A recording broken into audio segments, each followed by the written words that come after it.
Welcome, and thank you for tuning in to the Sunday services at Center for Spiritual Living, Denver.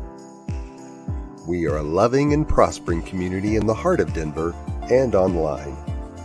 We now conduct hybrid services at the historic Grant Avenue Community Center and Sacred Place, located at 216 South Grant Street, Denver, Colorado.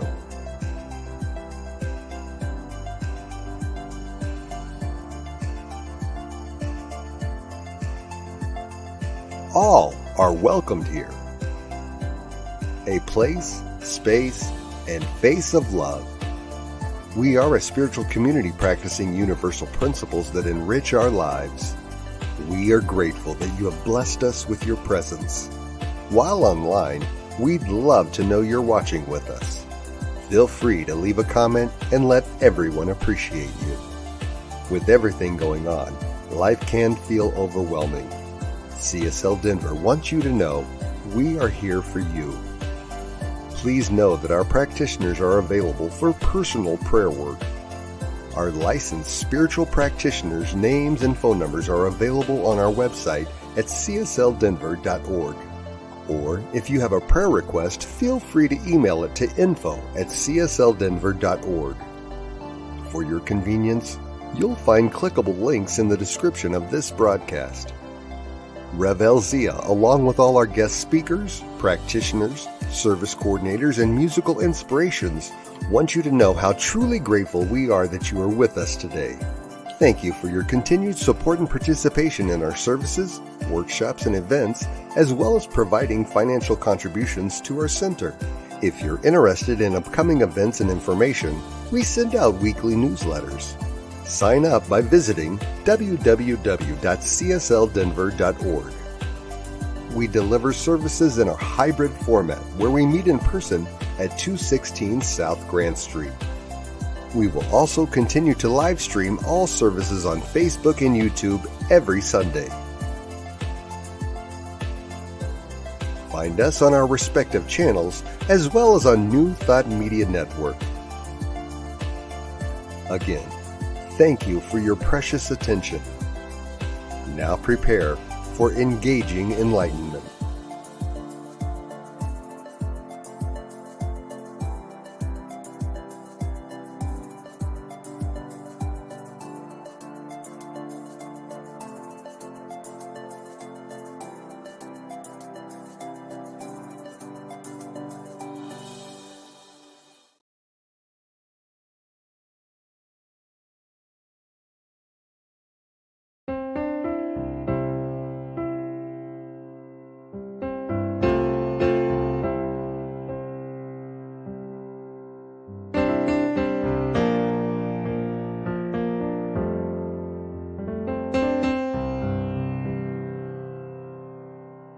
There is a garden where dreams come true, a beautiful garden where God's grace blooms. There is a garden where everything grows, a beautiful garden where love is sown. And in this place of light and love, you can have anything that you're dreaming of. There is a garden where dreams come true, a beautiful garden. That garden is you.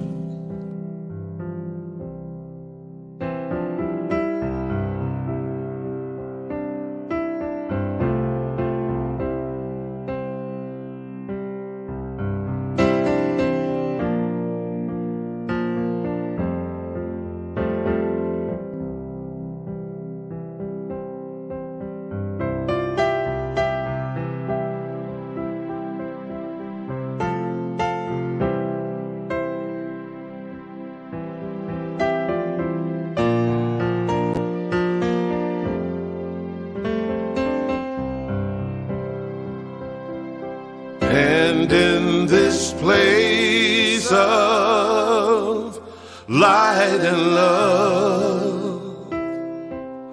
You can't have anything that you're dreaming of. There is a garden where dreams come true, a beautiful garden. That garden is you. Such a beautiful garden. That garden is you.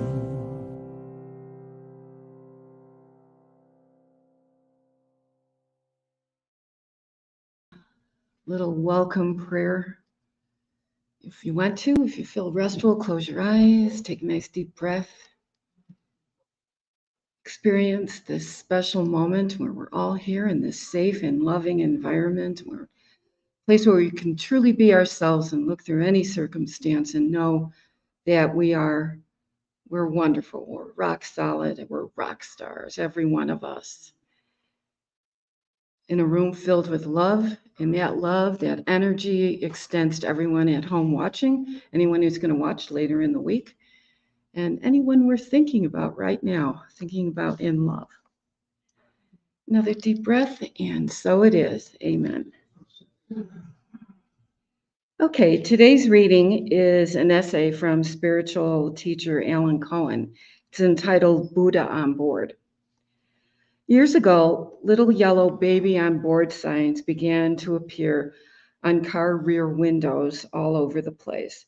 The message meant for other drivers to be especially careful to avoid an accident with another auto carrying an infant.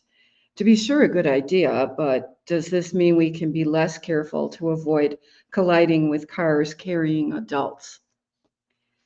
We all have a baby on board wherever we go. No matter what our age or status in life, we carry a fragile inner child in our bosom. And that child requires tender care and protection. Before a seminar I conducted, I asked each participant to send me a baby picture, and then I enlarged the pictures and transferred them onto t-shirts.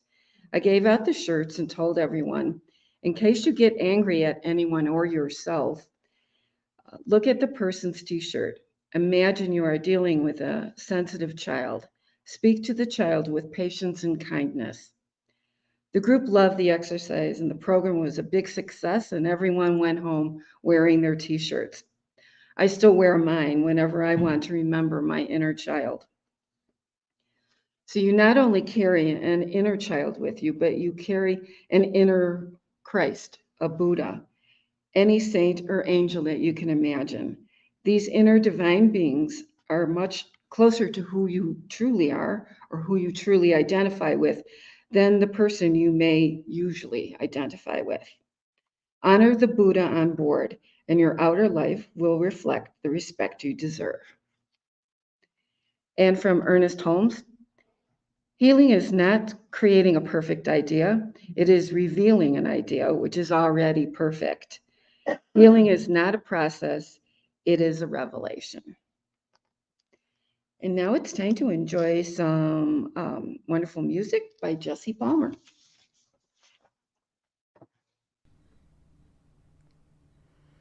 We can change the world if we want to. We can change it all if we want. Sit with me, we can be 6 feet apart. We'll bow our heads and honor that which is greater than we are. Take the pain inside your heart and give it to the light. Together we're better, so let yourself remember that tonight. Because we can change the world if we want to. We can change it all if we want. We can change the world if we want to. We can change it all if we want. It isn't mine to ever know the answer to it all. But what I do know is we must go where we are called. Everything is screaming out, honey, it's all inside. Begin with me within and see this peace that we ignite. Stay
change the world if we want to. We can change it all if we want. Your turn. We can change it all if we want.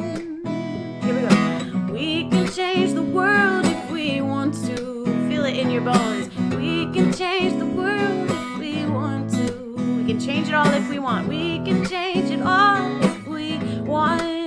We can change the world if we want to. We can change the world if we want to.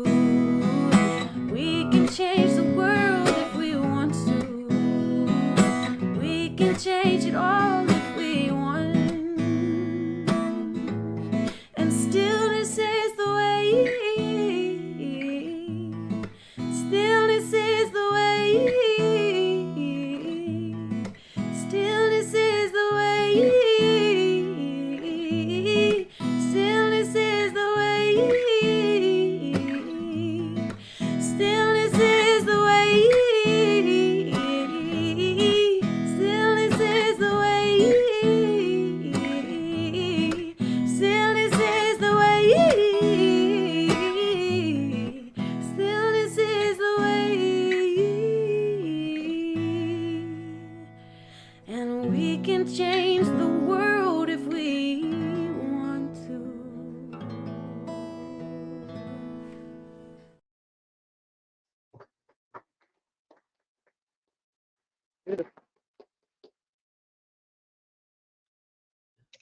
So good to be here with you again. I'm grateful to get to be here with you every fifth Sunday of the month. When we have a fifth Sunday, I get to come and be here with you. Hi. It's so good to see you all.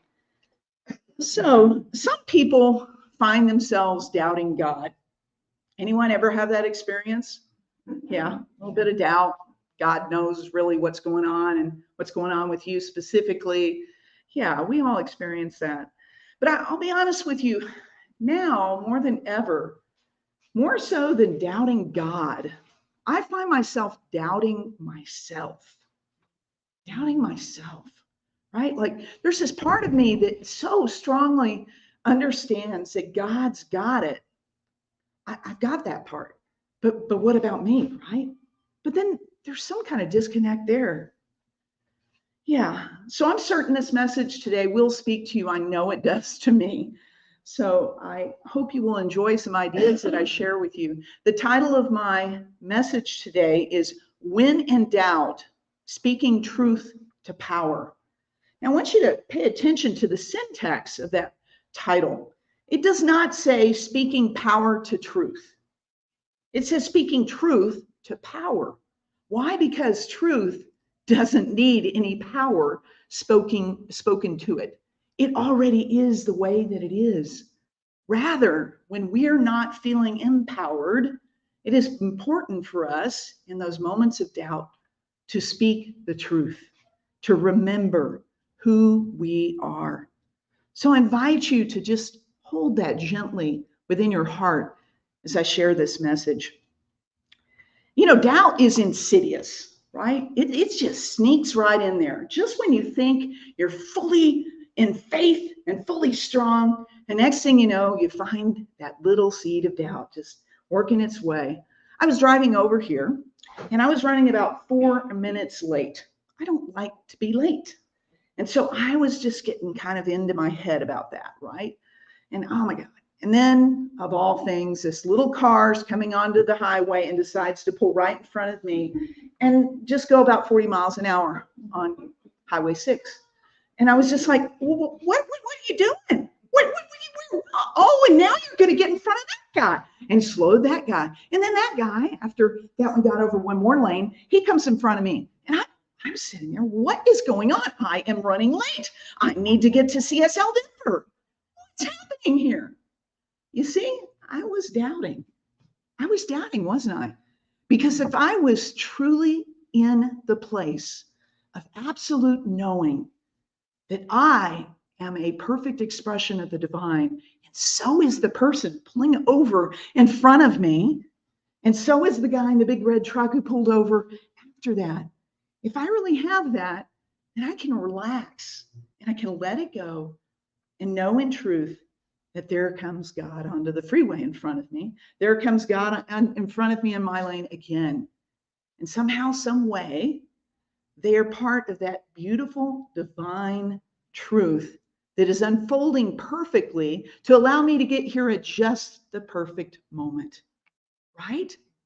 So I invite you to remember when you have those moments where you're thinking things aren't right and that person is definitely wrong. Oh, and so are you. How dare you get in my lane? You know, my lane, I own the entire freeway. How about you guys?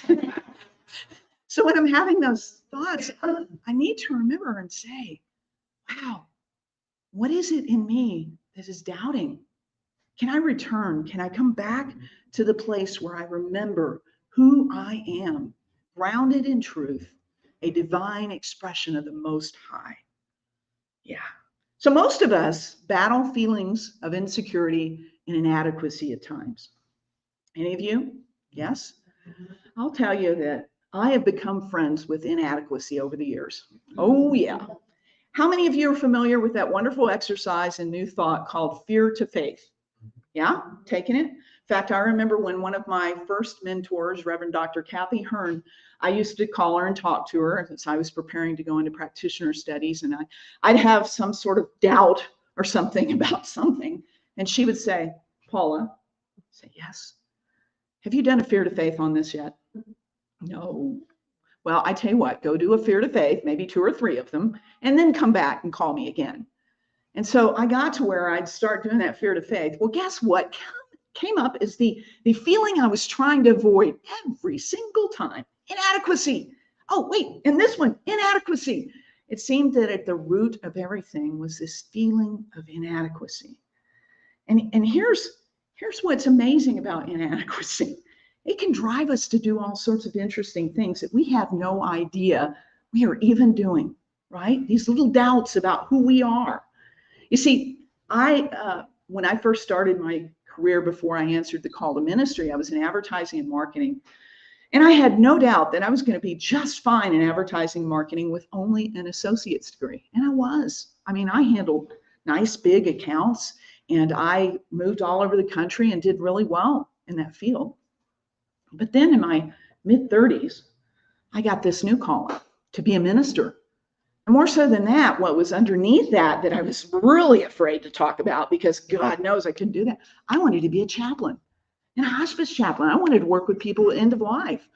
Oh God, no, there were lots of barriers in my way to do that. So of course I go and I get into prac training, do that, and then I go on to Holmes Institute and do my master's degree there. But underneath that, still feeling inadequate.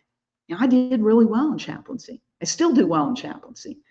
But something drove me to not only become a board certified chaplain, but then I became a board certified clinical pastoral education supervisor. Great. And I did that for 12 years. Love that work. Still do it part-time.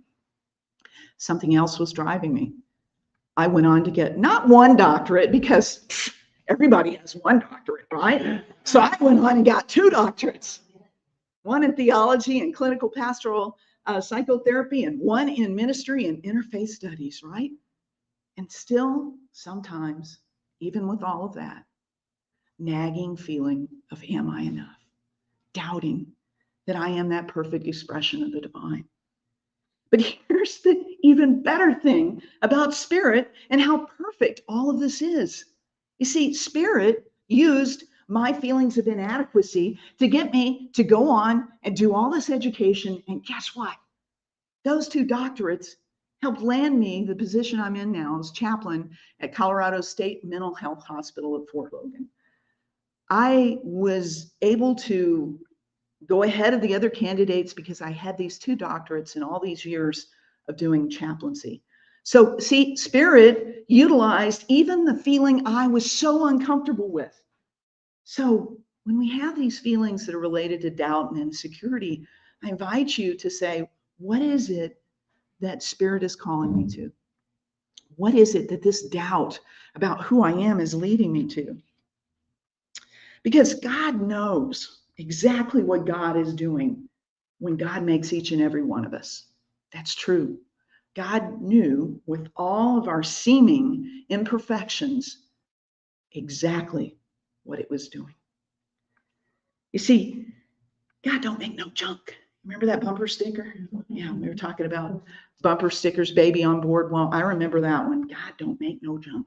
Now, my mother is in my head every time I hear something like that. And she's saying, God does not make any junk. You know, so again, one of those little driving things. That's, do we pay attention? So let's talk about who does Spirit use, right? We may think and doubt who we really are. And we might even forget sometime to speak truth to power so that it may enliven us and remind us who we are. But God likes to use the unlikely. Absolutely, God does. And by the way, I've been speaking at Unity churches quite a bit, so I use quite a few biblical references, of course, in a metaphysical way, but just bear with me. I tend to use them now in my messages. So in 1 Samuel chapter 16, it says, the Lord does not look at the things people look at. People look at the outward appearance, but the Lord looks at the heart. How many times have we heard that New Thought, right?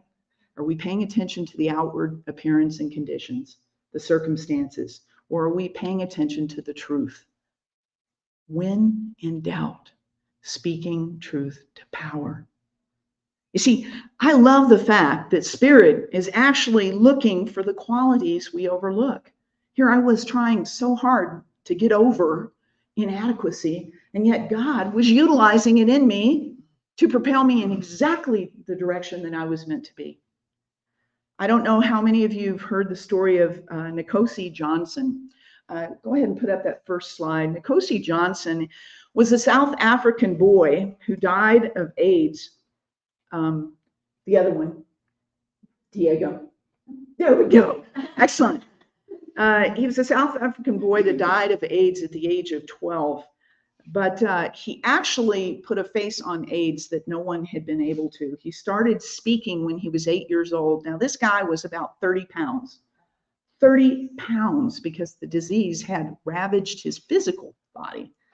But I tell you what, that disease could not touch his spirit, could not touch the truth of his being.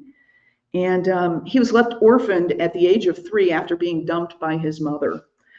She had fears of being ostracized because he had AIDS. And he became a symbol of hope in a country that needed it. And among others, and I'll talk about this quote in a moment, but he said, I just want people to know to be careful. In South Africa, I see more and more babies die every day. Their mothers are abandoning their children, throwing them away. He even spoke to the government and said, you know, our president, he's not doing the right thing. Why? Because he wasn't making drugs available to the masses that would allow the infection to be less likely to be passed on from mother to baby in utero. And so at the time of his death, 4.7 South Africans were living with HIV/AIDS. The reason? Because of unsafe sex and the lack of availability of those drugs. Now, this message became popular on NPR stations. And my good friend, Robert Anderson, how many of you know Robert Anderson? He wrote a song about it. And he actually, that quote that's up there now, right, Diego, there it is. This is the chorus of that. It says, do all you can with what you got, in the time you have, in the place you are, do all you can. Now, that's a very unlikely spokesperson for all of that, isn't it? I mean, about 30 pounds, little guy in South Africa. And yet, worldwide, he became a voice of truth, of truth. Stand up. We all deserve good care, right? We all deserve to be more mindful. This little boy. You see, God loves to use the unlikely within each of us. Those things that we overlook in ourselves, God will use it. And if you've ever felt overlooked by God or anybody else, God does not, now any minister in here or practitioner has heard this. God does not call what? The qualified. God what? Qualifies the called. Absolutely. And that's what happened. I didn't need that qualification to do what I needed to do in advertising and marketing, but I sure did need it to do what I do now. So God qualified that in me. And meanwhile, guess what was happening? God also helped me heal through my concept of inadequacy. Now, I can't tell you that I don't have that little insidious doubt come up sometimes, but I know where to go with it now. I know how to speak truth to power. So when I doubt, I speak truth to power. So I encourage you to stop believing the negative things you say about yourself or others say about you. Just stop that, right? Instead, I encourage you to say what truth says about you. Believe what truth says about you. You may remember that Jesus, a master teacher, said, "You are the light of the world." Yes, he called himself the light of the world, but he also said, "You are the light of the world." And he went on to say, "A town built on a hill cannot be hidden. Neither do people light a lamp and put it under a bowl. Instead, they put it on a stand so that it may give light to everyone in the room. In the same way, let your light so shine before others that they may see your good deeds and glorify your Father in heaven." Now, metaphysically, what is Jesus the Master saying there? Let your light shine so they can see that God is in you and glorify the divinity in you and the divinity in themselves. Metaphysically, it's reminding us the truth of our being. Who are we? In Isaiah 43, chapter 43, it says, "Do not fear, I have redeemed you. I have summoned you. You are mine." Sometimes we forget that, don't we? We think that God's forgotten all about us. We start having these doubts. We start thinking we're not good enough. And the fact of the matter, we already belong to God because there's no one else we can belong to. We belong to God because we are of God, in God, as God being a human being. And if you think that God would not use you for some specific reason, because you're not good enough, you don't have the right education, or maybe you have a mental health issue, or you have an illness, or you don't have a right foot, or you don't have a left hand, or you're blind, or any other reason that you may think God can't use you, it's rubbish. It is simply insidious doubt sneaking in, because it really doesn't matter. If you took a look at King Saul, not Solomon, but King Saul, that guy had some issues. And I read an article recently about several psychiatrists that were trying to, in retro, diagnose what his experience was. Here's some of the things they said. Among many disorders that could have affected the king, manic episode with psychotic phases, major depression with psychotic features, mixed episode bipolar disorder 1, dysthymic disorder, and maybe that later developed into bipolar disorder, or nonspecific psychotic disorder, they're the most likely. But wait, among all of these diagnoses, bipolar disorder 1 is the most acceptable. And the fact of the matter is, God utilized this King Saul guy to overcome the Philistines. So did it matter if he had any of those experiences? No.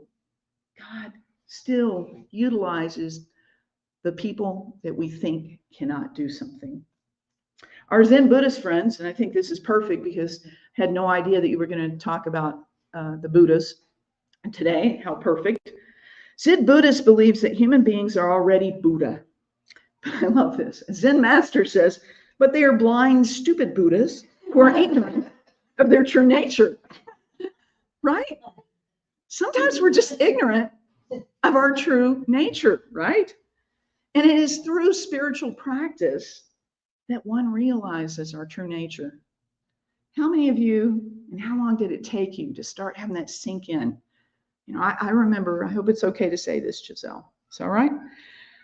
Yeah, I'm going to say something really bad here. 5 to 10 years in jail. No, not that one. Oh, no, that's fine. That's fine. I was actually going to talk, I got to the pleasure, the honor, and the blessing of getting to work with Giselle. She was preparing in Prac 2 for her exams. And I remember that she would get doubtful, right? And have these doubts come in. And I would always say, let's go back to the truth. What's the truth? What's the truth? And it takes a while. Or into ministry. Okay, you're on top of that. It takes a while for it to soak in. Did I do that with my book? I might have. I think I did that.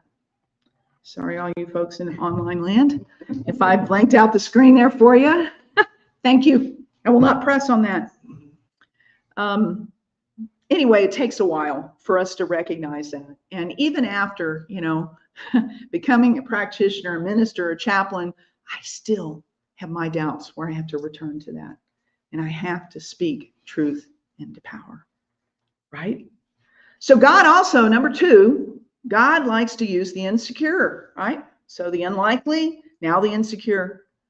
And think about it. If Spirit did not want to use you for good in the world, Spirit would not have put a spark of desire within you to do good in the world, to be good in the world.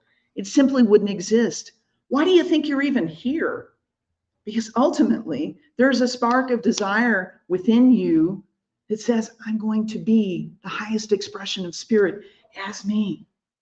So let's get about being that and doing that. Now, you might not have a lot of confidence in yourself, and that's okay. I'd like you to have confidence in yourself, but I want you to have confidence in something else. Let's take a look at the word confidence. It comes from the Latin confido, and con means with, and fide means faith. Having confidence doesn't mean having confidence in our inadequacies, insecurities, and doubts. Rather, I invite you to have faith in the truth of your being, in the very God nature that exists within you. That's what real confidence is, your true nature. Ernest Holmes says this: spirituality is natural goodness. God is not a person. God is a presence personified in us. Spirituality is not a thing. It is the atmosphere of God's presence, goodness, truth, and beauty. Yeah. So God uses the unlikely. God uses the insecure. So go ahead and feel insecure occasionally. It's okay. And then God also uses failures. Yeah. So those things you might have thought were failures, God, Spirit, as you, is going to utilize it. You might remember that right after Jesus was arrested and before he was taken to the high priest, or actually he was there, Peter sat down with some people by a fire, okay? And some people, in fact, 3 people, a little girl among them, pointed to this guy and said, hey, that guy was with him. That guy that's going before the priest right there. That guy was with him. And what did Peter famously do? He said, no, I don't know what you're talking about. I was not with him. Right as he said it, after the 3rd person called him on it, he heard the rooster crow. And Jesus had already prophesied and said, you, before the rooster crows, will have denied me 3 times. Have you ever blown it like that? Like big time? Like embarrassing, shaming, horrible big time? Like, oh, I can't believe I did that. Well, some of those, I've done those. Yeah. Maybe you've battled addiction or betrayed your family, or crushed those you love, all perhaps without any intention of malice. Just those insecurities and doubts. You see, Peter denied Jesus not once, not twice, but 3 times. And what did he say to Peter after he resurrected? He didn't say, you blew it. I can't ever trust you again. And much less, I will never use you to do good in the world. No, instead, he loved him. He forgave him. And he said this, and I tell you, you are Peter, and upon this rock I will build my church, and the gates of hell will not overcome it. This is the same Peter who walked on water when Jesus summoned him. In fact, he said, call me to you, right? He walked on water, and then insidious doubt came in, and he sank. And yet Jesus reached out his hand, pulled him up, and said, why do you doubt? Now, I have a feeling that the reason he asked him why did he doubt is because he's saying, you're the light of the world. You're the same as me. That Christ in me is the Christ in you. Why do you doubt? Yeah. So who better to teach about forgiveness? Who better to teach about doubt than one who has experienced both a great deal? So God uses people, all of us, that seem to fail. God will use it. And besides that, there's not many other types of humans around. So we seem to fail a lot, but that's all an illusion as well. So in conclusion, I would love to share with you a beautiful story about a great shaman. You can go ahead and put that up, Diego. And the great shaman said to one of his students, he said, George, you're always doubting yourself, always wondering if you were doing the right thing. I know that doesn't, resonate with any of you. He went on to say, everything you are doing is the right thing. You need to stop doubting yourself. Stop doubting your goodness. When you stop doubting yourself, the pain will stop. When you follow your path and keep pursuing goodness, and your goodness shall spread to everyone around you. You cannot keep it to yourself. Namaste. When in doubt, speak truth to power. Let's pray. I remember that there is one power and presence, one life, one livingness, one lovingness. And I choose to call this God, Spirit, the infinite, the divine. And it goes by many, many names, and none of the names can capture the infinite power and presence that it is.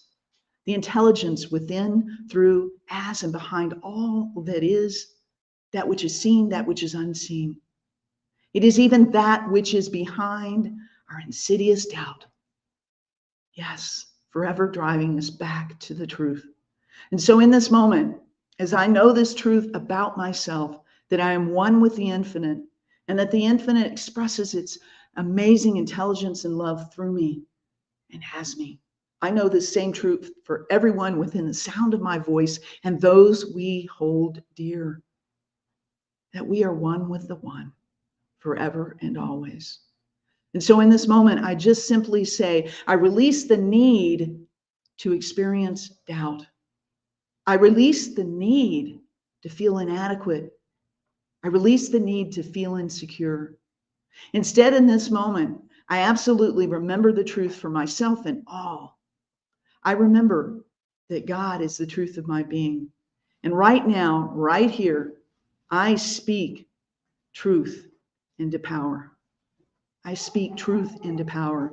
And I know as I speak this, that truth goes to every situation, relationship, condition, all that we may experience. And right now, it is blessing it and revealing it to be the truth that it truly is, so that we may experience more love, more peace, more joy, more abundance, a better life.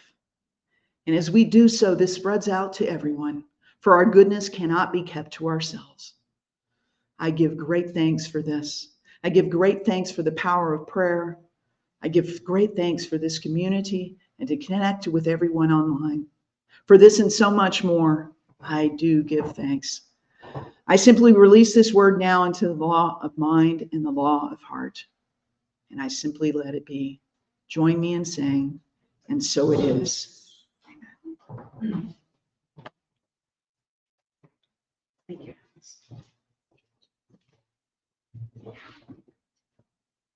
Thank you, Dr. Paula. We always love having you here. I love being here. And now it's time for our offertory. We are so grateful and blessed for everyone's support of CSL Denver, whether it's in time, treasure, or talent, and especially during these times of change that are happening. Whether this is your first time joining us or you're a returning community participant, to thank you for your continuing financial of the important work we are striving to provide. Right now, there are several ways you can make your financial contribution to CSL Denver. This information is running along the bottom of the screen. Please note, don't worry about it. We have a text to give number that's on there. And we also have a PO box that you can write a check to, or you can go to our website, www.csldenver.org, and click on the donate button. So please repeat with me our usual affirmation, holding your gift or your hand to your heart, just knowing that we are one with the divine. This perfect gift is spirit in form, circulating and blessing all that it touches.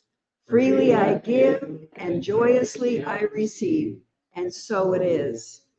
Amen. And a few announcements. As we've been announcing, there is a new book titled Ernest Holmes at Asilomar Lectures and Classes from the 1950s. And I bought mine from Amazon. Oh, well, Diego brought it up, so we got it. So you can either go to the Center for Spiritual Living Denver Facebook page and click on the link provided to purchase either the paperback or ebook. And you also can either get it through Amazon or shopcsl.org. And we have some older Science of Mind magazines over on the table that are free for the taking. We do have the August CSL, the Science of Mind magazines that are available for $4. And if you would like to hear some good news of the world to affirm the good in the world, we have a link on our Facebook page called And Now the Good News. This program is put together by New Thought Media Network and airs on Fridays at 5 p.m. Mountain Time, or you can watch these anytime during the week. Just go to the Center for Spiritual Living Denver page, Facebook page, and click on any post that says, And Now the Good News. And New Thought Media Network has just a ton of stuff, just all kinds of radio shows, programs in Spanish and English. Reverend Delzia and Reverend Robert Brzezinski do a chat on Tuesdays at 2 p.m. and also Ministers Talking Sugar Friday mornings at 7 a.m. So we are so truly blessed by everyone who has chosen to support Center for Spiritual Living Denver and showing up on Sundays or watching our services online. We know that as we move through this year and all the experiences that it holds, the Divine Beloved is guiding and loving each and every one of us. So thank you very much for loving us and holding us in that. And hopefully that we're a beacon of light for everybody here. So let's close out with Chris Chickering singing a prayer for who we really are. And we have fellowship after. We've got coffee, tea, and water and goodies.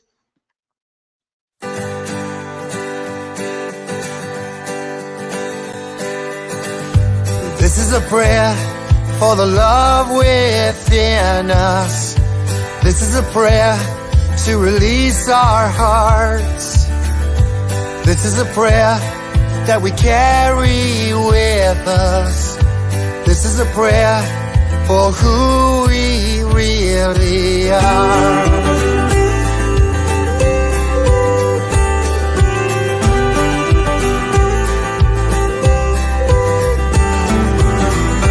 We are light, we are sunshine, we are what we believe. We are hope, we are promise of everything that's yet to be. We are bliss, we are laughter, we are flowers in the spring. We are life, ever flowing, and these are the words that we will sing. This is a prayer for the love within us. This is a prayer to release our hearts. This is a prayer that we carry with us. This is a prayer for who we really are.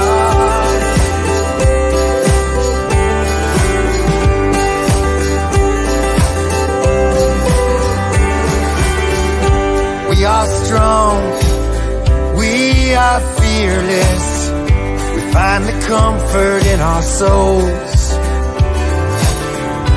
We are real, we are open to the destiny that's ours to hold. This is a prayer for the love within us. This is a prayer to release our hearts. This is a prayer that we carry with us. This is a prayer for who we really are.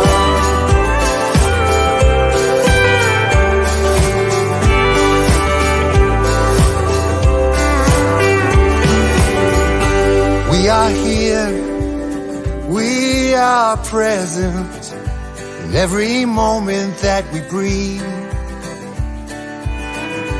We are peace, we are freedom, and this is a song for you and me. Yeah, this is a prayer for the love within us. This is a prayer to release our hearts. This is a prayer that we carry with us. This is a prayer for who we really. This is a prayer for the love within us. This is a prayer to release our hearts. This is a prayer that we carry with us. This is a prayer for who we really are. Who we really are. Who we really are.